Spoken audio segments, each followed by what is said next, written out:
We all love spending hours tweaking ReShade.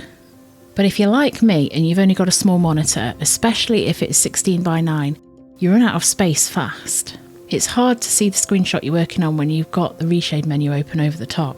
But there is a solution. I'm going to show you the quick and easy way you can use 2 free shaders to magically give yourself more space so you never have to struggle again. And as a bonus, I'll also tell you how they're going to help improve your compositions so you're taking screenshots like a pro.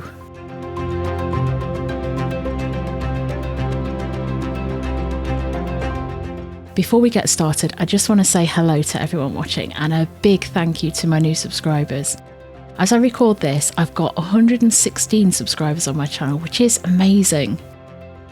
I always wanted to start making videos to help people use ReShade, to reach even more people than I've been able to over the years with my written guides and through Tumblr asks and Discord.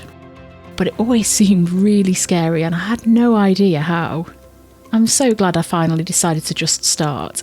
I still don't really know what I'm doing, but I'm having fun trying, and I had no idea when I started how much enthusiasm I'd have for learning how to edit videos.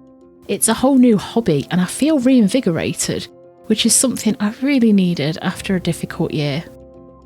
So thank you for taking the time to stop by my little channel. It means the world to know you're out there and that you want to use your precious time to look at my videos. And thank you to my Patreon subscribers. I am eternally grateful for your support.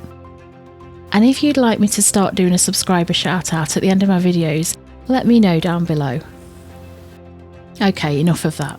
Let's get started and find out how to take screenshots like a pro. You're going to need the add-on version of ReShade to use these shaders, so make sure you've got that correct one. If you downloaded all the available packs when you installed ReShade, you've probably already got the shaders I'm going to tell you about.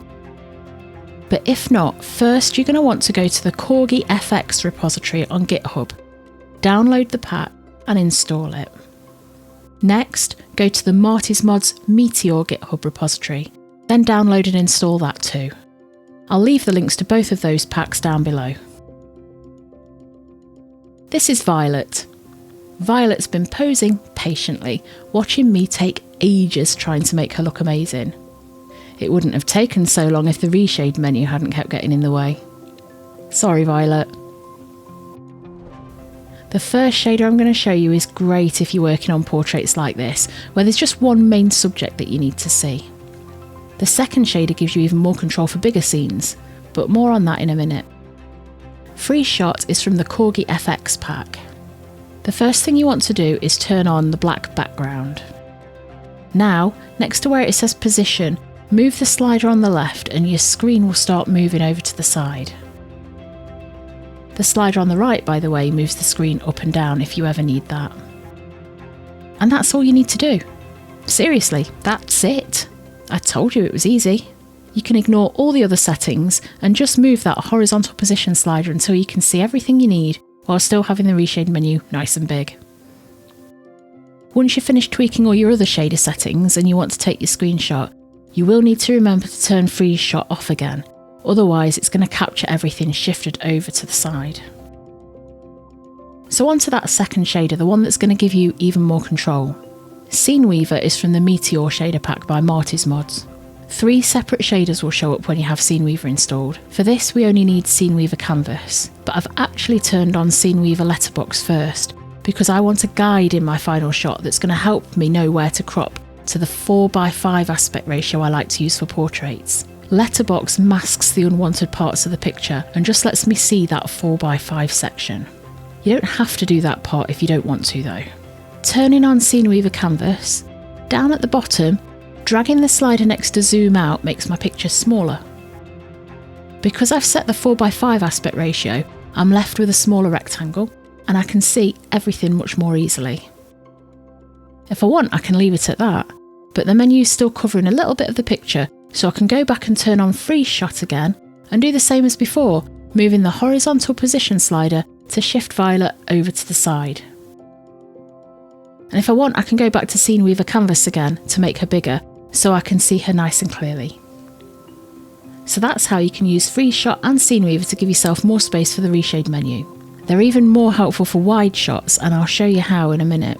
But they're also great at helping you get a better composition, Being able to visualise the correct aspect ratio before you crop it while you're still setting up your shot makes it so much easier to see how everything's going to fit in that space. By setting my 4:5 aspect ratio, I've got a frame around Violet that shows me what the finished crop picture will look like. And being able to see a smaller version of that picture helps your brain make sense of how all the elements are balanced within the frame. It's much easier to tell if a composition works when it's smaller because you can see all of it at the same time without having to move your eyes around too much. But we can go one better. Scene Weaver Canvas has a grid overlay option.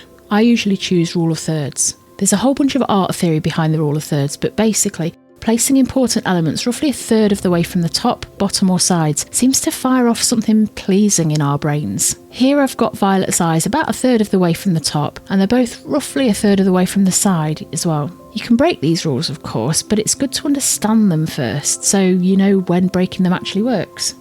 Now I'm ready to take my shot. I've got to remember to turn off freeze shot again, but I can leave Scene Weaver Canvas on if I want, including the grid, because it doesn't show up in the final shot. The black bars from Scene Weaver Letterbox will though, so I'll still have my cropping guide. I've shown you how to use the shaders for a portrait shot, but a wide shot is even harder to manage with the ReShade menu, and this is where freeze shot and Scene Weaver can be lifesavers. There is absolutely nowhere I can place the menu that doesn't cover something important in this scene. If I turn on Scene Weaver Canvas, I can adjust the zoom again and I get a bit more space to play with. But then if I turn on freeze shot as well, I can move it all over to the side and see everything. So now I've got a smaller image to help me with my composition, and I've moved it over to the side so I can see the whole of the ReShade menu and the whole of my picture at the same time. And there we go. Now you know how to use freeze shot and Scene Weaver, so those of us with cramped monitors don't have to struggle to fit everything on screen at once anymore, and we can massively improve our compositions and start taking screenshots like pros. Let me know in the comments if you'd like me to do a more in-depth video about composition, or just any other ReShade tips and tricks you'd like to know about. If you've found this guide helpful, please consider liking the video and subscribing to my channel, and I hope to bring you more in the future. Bye for now.